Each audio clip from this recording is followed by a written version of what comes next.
हमारे शैक्षिकी वीडियो के भाग 2 में आपका स्वागत है। आज हम मारवाड़ रेगिस्तान का युद्ध क्षेत्र की गहराई में उतरेंगे, जहां हम राठौड़ वंश में रक्त, रेत और संप्रभुता की कहानी जानेंगे। ये राठौड़ वंश की विरासत और शक्ति का एक शानदार दृश्य वृत्तांत है। मारवाड़ का ये सफर स्वतंत्रता और साम्राज्य के बीच बना एक राज्य है।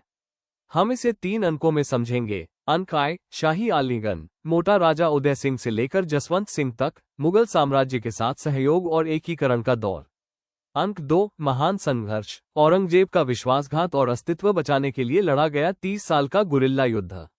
अंक 3, बलिदान और संक्रमण, अभय सिंह से मान सिंह तक का सफर, जिसमें सांस्कृतिक संवर्धन, खेजड़ली बलिदान और ब्रिटिश संधियों की ओर हुआ अंतिम बदलाव शामिल है। उद्धरण चिन्ह। कहानी में निर्णायक मोड़ 1570 ईस्वी में नागौर दरबार में आया। उदय सिंह सम्राट अकबर की अधीनता स्वीकार करने वाले मारवाड़ के पहले राजा बने और उन्हें मोटा राजा कहा गया। उन्होंने अपनी बेटी मनेबाई, जिन्हें जगत गोसाई की उपाधि मिली, का विवाह राजकुमार जहांगीर से करके इस गठबंधन को मजबूत किया। इसी मिलन से खुर्रम शाहजहां का जन्म हुआ, जिसने मारवाड़ को मुगल सिंहासन से अटूट रूप से जोड़ दिया। लेकिन अनुपालन की एक कीमत थी। कल्ला रायमलोत ने सिवाना में भयंकर प्रतिरोध किया, जिसे पृथ्वीराज राठौर ने अपने शोक गीत में अमर कर दिया। उद्धरण चिन्ह। इसके बाद आते हैं गज सिंह, जिन्हें मुगलों के लिए एक बड़ी सैन्य संपत्ति होने के कारण जहांगीर ने दलथंभन सेनाओं का निरोधक की उपाधि दी थी। उत्तराधिकार के समय एक महत्वपूर्ण मोड़ आया। अपनी प्रिय अनारा बेगम से प्रभावित होकर गज सिंह ने परंपरा तोड़ दी। उन्होंने अपने उग्र बड़े बेटे अमर सिंह को दरकिनार कर छोटे बेटे जसवंत सिंह को जोधपुर का उत्तराधिकारी घोषित किया। सांत्वना के रूप में अमर सिंह को नागौर दिया गया, जिससे राठौड़ों की 2 अलग अलग विरासतें शुरू हुईं। गज सिंह के शासन में दरबारी संस्कृति और साहित्य को भी खूब बढ़ावा मिला। आइए इन दोनों भाइयों के बिल्कुल अलग रास्तों को देखें। अमर सिंह नागौर स्वभाव से उग्र और अडिग थे। उनका निर्णायक क्षण 1644 का मतीरे की राड़, बीकानेर के साथ युद्ध और शाहजहां के दरबार में सलावत खान की हत्या था। वे राजस्थानी लोकगीतों में कटार का धनी के रूप में अमर हुए। जसवंत सिंह जोधपुर कूटनीतिक और रणनीतिक प्रशासक थे। उन्होंने दारा शिकोह और औरंगजेब के बीच क्रूर उत्तराधिकार युद्ध को संभाला। वे काबुल और गुजरात के सूबेदार रहे, जिनकी मृत्यु ने अंततः साम्राज्य को खंडित कर दिया। उद्धरण चिन्ह। 1658 के मुगल उत्तराधिकार संकट में जसवंत सिंह की भूमिका किसी शतरंज के मोहरे से कम नहीं थी। धर्मत का युद्ध 1658, उन्होंने दारा शिकोह का साथ दिया, लेकिन कासिम खान के धोखे के कारण हार गए। प्रसिद्ध है कि हारकर लौटने पर उनकी रानी हाडी रानी जसवंत दे ने किले के दरवाजे बंद कर दिए थे। खजुआ का युद्ध 1659, बाद में मिर्जा राजा जय सिंह की मध्यस्थता से वे औरंगजेब के साथ आए। लेकिन गहरे अविश्वास के कारण जसवंत सिंह ने औरंगजेब के ही शिविर को लूट लिया और मैदान छोड़ दिया। उनकी शक्ति इतनी निर्विवाद थी कि औरंगजेब ने उन्हें राजपूताना से दूर रखने के लिए काबुल का गवर्नर बना दिया। उद्धरण चिन्ह। जसवंत सिंह केवल एक योद्धा नहीं, बल्कि एक विद्वान राजा थे। उन्होंने आनंद विलास, भाषा भूषण और प्रबोध चंद्रोदय जैसे दार्शनिक ग्रंथ लिखे। उनके दरबार में उनके दीवान मुहनोत नैन्सी थे, जिन्हें राजपूताने का अबुल फजल कहा जाता है। वास्तुकला में उन्होंने महाराष्ट्र में जसवंतपुरा बसाया और जोधपुर में कागा गार्डन बनवाया, जहां काबुल से लाए गए अनार के बीज बोए गए। रानी जसवंत दे ने भी राय का बाग महल और कल्याण सागर का निर्माण करवाया। 28 नवंबर 1678 को अफगानिस्तान के जमरूद में जसवंत सिंह की मृत्यु हो गई। ये सुनकर औरंगजेब ने कहा था, आज कुफ्र का दरवाजा टूट गया है।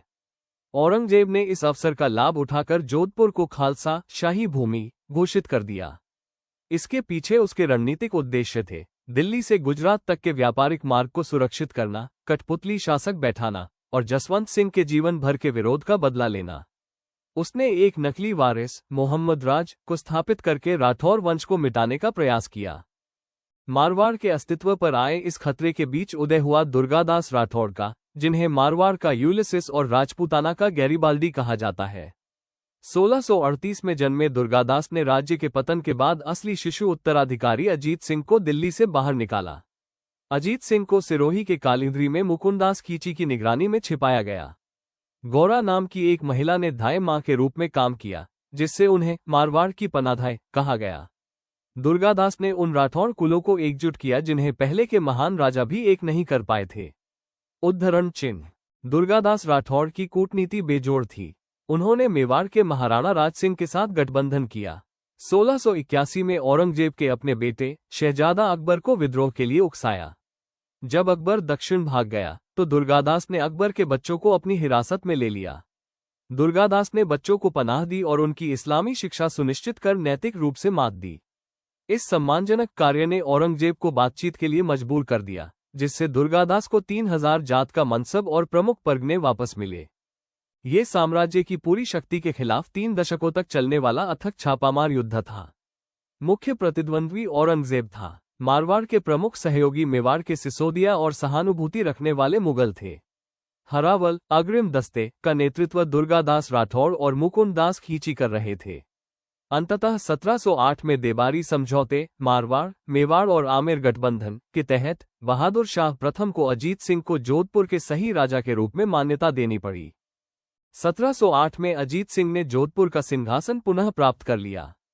उन्होंने अपनी बेटी इंद्र कंवर की शादी मुगल सम्राट फर्रुखसिया से की, जो किसी मुगल सम्राट से शादी करने वाली अंतिम हिंदू राजकुमारी थी। लेकिन शक्ति के नशे और व्यामोह में अजीत सिंह ने उसी दुर्गादास राठौड़ को निष्कासित कर दिया जिसने उनकी जान बचाई थी। दुर्गादास की 1718 में उज्जैन में निर्वासन में मृत्यु हो गई। गुणसागर और दुर्गापाद भाषा जैसे ग्रंथ लिखने वाले विद्वान अजीत सिंह का अंत भी दुखद रहा। 1724 में उनके अपने बेटे बख्त सिंह ने उनकी हत्या कर दी। अजीत सिंह के बाद अभय सिंह गद्दी पर बैठे। उन्होंने गुजरात के सर बुलंद खान को हराया, जिसका जश्न सूरज प्रकाश और राजरूपक ग्रंथों में मनाया गया। लेकिन उनका शासन 1730 की एक गहरी घरेलू त्रासदी, खेजड़ली बलिदान, के लिए जाना जाता है। अमृता देवी बिश्नोई के नेतृत्व में 363 लोगों ने शाही लकड़हारों को रोकने के लिए खेजड़ी के पेड़ों को गले लगा लिया और अपनी जान दे दी। इस घटना ने राजा को बिश्नोई क्षेत्रों में पेड़ों और वन्यजीवों की रक्षा का स्थायी शाही फरमान जारी करने पर मजबूर कर दिया। यह आधुनिक वैश्विक पर्यावरण आंदोलनों जैसे चिपको आंदोलन का एक प्रारंभिक प्रेरणा स्रोत है।